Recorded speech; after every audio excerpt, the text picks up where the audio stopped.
Elon Musk vient de partager plusieurs mises à jour très intéressantes concernant le programme de robot humanoïde Optimus de Tesla.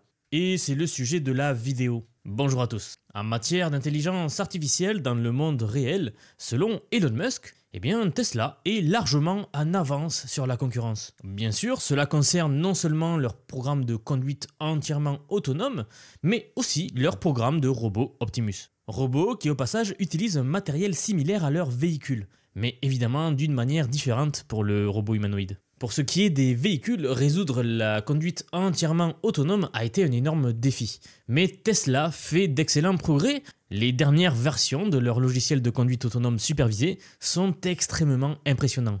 Tesla prévoit d'ailleurs de lancer un service de robot-taxi dans la région d'Austin, au Texas donc, dès cet été. C'est-à-dire à quel point ils croient en leur technologie. Pour eux, c'est bon, c'est plié, c'est disponible. Alors c'est vraiment excitant, ça va vraiment se produire dans un avenir très proche et ensuite ça s'étendra progressivement à d'autres marchés. J'en ai d'ailleurs fait une vidéo récemment, si vous ne l'avez pas vue je vous la conseille vraiment. J'analyse plusieurs concepts clés concernant cette FSD, donc la conduite autonome de Tesla. Donc oui, Tesla fait de très grands progrès dans ce domaine. Et c'est là que le robot Optimus rentre en jeu. Car en ce qui concerne le programme de robot humanoïde Optimus, il y a bien sûr des éléments qu'ils peuvent reprendre directement depuis leur programme de conduite autonome. Alors non seulement au niveau du matériel, mais aussi des apprentissages avec leur IA dans le monde réel. Ils peuvent transférer une partie de ces connaissances à leur programme Optimus. C'est en fait un peu un cheat code, c'est la seule entreprise à posséder cela. Ils ont une connaissance massive avec Tesla dans le domaine de la conduite autonome qu'ils vont pouvoir transférer très facilement vers des robots humanoïdes pour se déplacer par exemple dans le monde réel. Mais attention, je m'emballe un peu car en réalité, Optimus va nécessiter beaucoup plus d'entraînement que ça. En fait, selon les récentes déclarations d'Elon Musk, Optimus va nécessiter beaucoup plus d'entraînement que le programme de conduite autonome de Tesla. Sur ce sujet, voici ce qu'Elon Musk a récemment déclaré lors de la conférence téléphonique des investisseurs du Q4 2024 de Tesla. Un nom à rallonge, juste pour dire que Elon Musk a parlé devant les investisseurs de Tesla et qui s'est tenu il y a 5 à 6 jours. Les besoins en formation pour le robot Optimus sont probablement au moins 10 fois supérieurs à ceux nécessaires pour la voiture, au minimum, pour atteindre toute la gamme d'utilisation utile. Et pour bien comprendre ce que Elon Musk vient de dire, pensez-y. Pour un véhicule autonome, c'est déjà très difficile d'atteindre une autonomie complète, comme Tesla l'a déjà prouvé. Même si Tesla a fait d'énormes progrès, développer la voiture autonome reste quand même un défi complexe. Alors ils y ont réussi, mais il faut en construire et il faut l'améliorer à chaque fois. Et c'est là que quand on y réfléchit bien, même si une voiture autonome doit faire face à de nombreuses situations imprévues sur la route, cette tâche reste quand même assez basique et assez limitée. Elle n'a que 4 ou 5 choses à faire. Rouler, tourner, freiner, accélérer, et c'est tout je crois. Peut-être j'en oublie, mais guère plus je pense. En comparaison, si vous prenez un robot humanoïde, il devra être capable d'effectuer un éventail beaucoup plus large de tâches. Les degrés de liberté de ce robot-là seront beaucoup plus importantes que ceux d'une simple voiture en fait. Et c'est pour ça qu'une fois complètement développé, Optimus sera beaucoup plus polyvalent qu'une voiture. Mais bien sûr, avant de continuer, je voudrais soulever un point auquel j'ai réfléchi plus en profondeur. Quand on parle d'entraînement et de mise en situation réelle, les enjeux sont beaucoup plus importants pour une voiture qui fait une erreur que pour un robot Optimus qui lui ferait une erreur. Pensez-y une seconde. Si une voiture qui roule à 120 km/h sur l'autoroute fait une seule erreur et qu'elle provoque donc un accident, ça va non seulement endommager le véhicule, mais ça peut potentiellement blesser la personne à l'intérieur ou blesser d'autres personnes autour, voire même les tuer. Donc oui, la voiture a moins de degrés de liberté, mais l'enjeu est beaucoup plus énorme.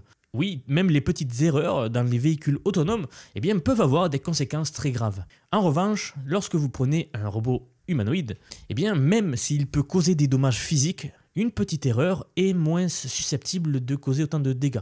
Et bien sûr, à mon avis, moins susceptible de tuer ou de blesser quelqu'un ou de causer des dommages financiers importants. C'est donc là toute une nuance qu'il y a entre les robots humanoïdes et les voitures. Car je sais que même si beaucoup d'entre vous se prennent à penser que les robots seront des Terminators et qu'ils pourront nous faire du mal, pour ça, il manque encore des années. Au début, les robots ne seront pas du tout comme ça. Et non, ne me faites pas dire ce que j'ai pas dit. Je n'ai pas dit que d'ici 50 ans, nous aurons des Terminators, car ça, je ne le pense pas non plus. Alors, à ce sujet, pendant cette même conférence téléphonique, Elon Musk a ajouté la chose suivante, écoutez-le. Pensez au nombre de rôles différents possibles pour un robot humanoïde par rapport à une voiture. Un robot humanoïde a probablement 1000 fois plus d'utilisation et de tâches complexes qu'une voiture. Et ça ne veut pas dire que l'échelle d'entraînement est multipliée par 1000, mais on va dire qu'elle est probablement multipliée par 10. Un des aspects intéressants d'Optimus par rapport à un véhicule, c'est qu'aujourd'hui, Tesla a des millions de véhicules sur la route qui collectent des données. J'ai déjà parlé un petit peu de ça lors de ma vidéo sur le FSD de Tesla, mais en gros, c'est un énorme avantage concurrentiel pour Tesla par rapport à leurs concurrents au fil des années. Car en fait, ils ont beaucoup, mais quand je dis beaucoup, c'est beaucoup de données à intégrer dans leur système pour entraîner leur réseau neuronal. Donc en gros, ils possèdent énormément de données du monde réel, donc des morceaux de vidéos, compris les voitures, et qui va permettre d'entraîner les robots plus tard. En fait, c'est une des raisons pour lesquelles ils ont pu faire de si grands progrès, honnêtement. Particulièrement avec leur système uniquement basé sur la vision, qui est vraiment très impressionnant. Mais même s'ils ont autant de données, eh bien pour les robots humanoïdes, ils vont devoir investir beaucoup plus de temps en interne pour entraîner le robot. Du moins au début. Actuellement, une grande partie de l'entraînement d'Optimus se fait par téléopération. Vous savez, c'est quand un humain porte des capteurs et contrôle à distance des mouvements du robot. Ce qui entraîne simultanément le réseau neuronal en même temps en fait. C'est ce qu'on a vu dans les précédentes vidéos de Tesla et même lors de l'événement AI de Tesla où les robots Optimus se mélangeaient à la foule et servaient même des boissons et des snacks aux gens. Ces robots, comme nous l'avons appris plus tard, eh bien, n'étaient pas totalement autonomes mais ils étaient téléopérés. Il faut quand même noter que l'un des avantages que possède Tesla par rapport à ça justement, et qui réduira le coût de l'entraînement de leurs robots, c'est qu'ils peuvent utiliser ces mêmes robots dans leur usine. Ce qui peut bien sûr leur faire économiser de l'argent par rapport à la main-d'œuvre humaine. Donc ils vont gagner de ce côté-là, je pense. En fait, ces mêmes robots vont leur faire des économies dans leur usine. Le coût net de l'entraînement sera plus faible que s'ils les entraînent uniquement pour les envoyer dans des usines d'autres entreprises, vous voyez. Comme ça pourrait être le cas d'Unitree qui est uniquement une entreprise de robotique, qui va donc fabriquer des robots et les envoyer dans des usines de fabricants automobiles par exemple. Ici, Tesla a besoin de robots dans leur propre usine, et c'est donc un avantage de plus concurrentiel. En gros, c'est encore un petit cheat code, le fait qu'ils puissent bénéficier de cet entraînement sur le terrain en direct en fait, et faire également des économies au fur et à mesure que ces robots deviennent plus compétents. C'est une petite incentive pour les pousser encore plus à développer vraiment ces robots parce que plus ils les rendront intelligents et plus d'économies ils vont faire. Et plus de chiffre d'affaires également ils vont faire. Au-delà de la téléopération, je suis quasiment certain que Tesla travaille aussi avec un ensemble d'entraînements visuels, vous savez, où ils font de l'entraînement virtuel sur des ordinateurs avec Optimus. Comme par exemple avec des mondes virtuels comme l'avait annoncé Nvidia avec Omniverse et Cosmos. Mais je sais que d'autres entreprises travaillent également à cela. Car oui, il va bien falloir s'affranchir de la téléopération parce qu'ils ne vont pas pouvoir recruter 5000 personnes qui vont mettre des casques VR et téléopérer des robots. Ça ne va pas marcher comme ça, en tout cas ça va être compliqué à scaler. Donc ça peut être très coûteux. Et c'est quelque chose qu'Elon Musk a également évoqué lors de cette conférence. Et c'est pour ça que je pense qu'ils vont switcher vers un monde virtuel comme Omniverse par exemple. Écoutez ce qu'il a à dire à ce sujet de l'entraînement d'Optimus. On peut faire ça progressivement. Ça ne veut pas dire que Tesla va dépenser 500 milliards de dollars en puissance de calcul pour l'entraînement. Parce que, évidemment, on va entraîner Optimus à faire suffisamment de tâches pour égaler la production des robots, et le coût de l'entraînement baisse considérablement avec le temps. Je pense qu'à long terme, Optimus a le potentiel de générer plus de 10 000 milliards de dollars de revenus. C'est vraiment dingue. Donc évidemment, dans cette situation, on peut se permettre beaucoup de puissance de calcul pour l'entraînement. En fait, même 500 milliards de dollars de puissance de calcul serait quand même une bonne affaire dans ce cas-là si vraiment ils vont produire les 10 000 milliards de recettes. Alors regardez, concernant la puissance de calcul pour l'entraînement de Tesla, dans leur PDF de présentation aux investisseurs, sous la section logiciel et matériel d'intelligence artificielle, il est écrit la chose suivante. Au Q4, nous avons terminé le déploiement de Cortex. Un cluster d'entraînement de 50 000 H100, donc les super puces de Nvidia, à la Gigafactory Texas. Cortex a permis la version 13 du FSD supervisé, qui présente des améliorations majeures en termes de sécurité et de confort grâce à une augmentation de 4,2 fois des données, des entrées vidéo, en plus de haute résolution, une réduction de moitié de la latence et un contrôleur repensé entre amélioration. Bon, et ça continue, mais par contre, spécifiquement sur le sujet d'Optimus, regardez, il est écrit « Les progrès sur le matériel et le logiciel d'Optimus se sont poursuivis au Q4. notamment avec la dernière génération de mains, une locomotion robuste et l'entraînement sur des tâches supplémentaires en vue de la production pilote prévue en 2025. Il semble que Tesla utilise principalement ce cluster d'entraînement-là pour leur logiciel FSD, donc celui de la voiture autonome, mais j'imagine que Tesla utilise aussi une partie de cette puissance de calcul pour l'entraînement du robot Optimus. Et n'oubliez pas que Tesla peut construire davantage de ces clusters à l'avenir. Ça va nécessiter beaucoup de puissance de calcul, mais ils ont beaucoup de ressources également et d'expertise dans ce domaine, donc vraiment je pense que Tesla va réussir avec Optimus et faire des progrès très rapides comme on a l'habitude avec eux. Pendant cette conférence, Elon Musk a également fait des déclarations sur les estimations de volume de production de Optimus et c'est très intéressant, écoutez-le. Le plan interne normal prévoit la construction d'environ 10 000 robots Optimus cette année. Est-ce qu'on va réussir à en construire exactement 10 000 d'ici fin décembre cette année? Probablement pas. Mais est-ce qu'on va réussir à en faire plusieurs milliers? Oui, je pense qu'on va y arriver. Alors concernant l'utilisation et la vente du robot Optimus à des entreprises externes, il semble que cela ne va pas arriver avant la version 2 du robot. Le robot qu'ils prévoient de construire par milliers cette année, c'est leur version 1, donc j'imagine que dans un premier temps ce sera à usage interne. Elon Musk a dit la chose suivante à ce sujet. Ces Optimus utilisés dans les usines Tesla pour la production design vont nous guider sur les changements à apporter pour la production design 2, que nous prévoyons de lancer l'année prochaine. Et je pense que probablement avec la version 2, c'est une estimation très approximative parce qu'il y a tellement d'incertitudes, mais on pourrait commencer à livrer des robots Optimus à des entreprises en dehors de Tesla, peut-être dans la seconde moitié de l'année prochaine. Quelque chose comme ça. Donc il semble que Elon Musk veut que la production du robot atteigne des chiffres astronomiques. Et écoutez-le. Notre objectif est d'augmenter la production d'Optimus plus rapidement que peut-être tout ce qui a jamais été fait, c'est-à-dire de manière ambitieuse, une multiplication par 10 chaque année.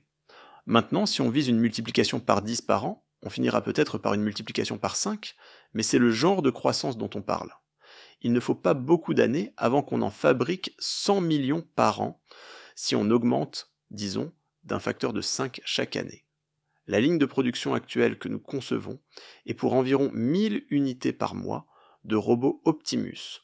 La prochaine ligne serait pour 10 000 unités par mois, et celle d'après pour 100 000 unités par mois. Pour ce qui est des tâches spécifiques que ces robots effectueraient en interne pour Tesla, Elon Musk nous en dévoile carrément plus. Écoutez. Pour cette année, nous prévoyons simplement de boucler la boucle avec l'utilisation d'Optimus en interne chez Tesla, parce qu'évidemment, on peut facilement utiliser plusieurs milliers de robots humanoïdes chez Tesla pour, je pense, les tâches les plus ennuyeuses et pénibles de l'usine. Les tâches que personne ne veut faire, où on doit supplier les gens de faire cette tâche. C'est aussi certains des cas d'utilisation les plus simples pour nous de faire travailler Optimus, comme charger la trémie, transporter des pièces de tôle vers la ligne de soudure robotisée pour la carrosserie. Il faut juste déplacer sans arrêt des choses d'un support à un autre, et c'est un travail très ennuyeux. Oui, il y a énormément de boulot ennuyeux, avec des tâches très fastidieuses, des jobs même dangereux. Donc, il prévoit d'utiliser Optimus pour toutes les tâches dans ses usines. Et ça les aidera bien sûr à boucler la boucle d'amélioration cette année. Évidemment, il n'y a pas assez de demandes pour les robots humanoïdes à ce jour encore, peu importe combien Tesla en produit. Mais il semble qu'Elon Musk prévoit une demande massive pour les robots, et il a spécifiquement mentionné cela. Mais comme je l'ai dit, c'est une croissance tellement exponentielle qu'on va passer de personne ne reçoit de robots humanoïdes à ces trucs qui sortent comme des fous. On sera toujours dans une situation où on ne peut pas en construire assez. La demande ne sera pas un problème, même à un prix élevé. Une fois qu'on sera en régime stable au-dessus d'1 million d'unités par an, je pense que le coût de production, je suis confiant qu'à 1 million d'unités par an, le coût de production d'Optimus sera inférieur à 20 000 $. Donc, comme pour toute montée en puissance de la production, au début, ça va coûter pas mal. Beaucoup plus que 20 000 $, si vous voulez mon avis, à produire un robot Optimus de ce genre-là.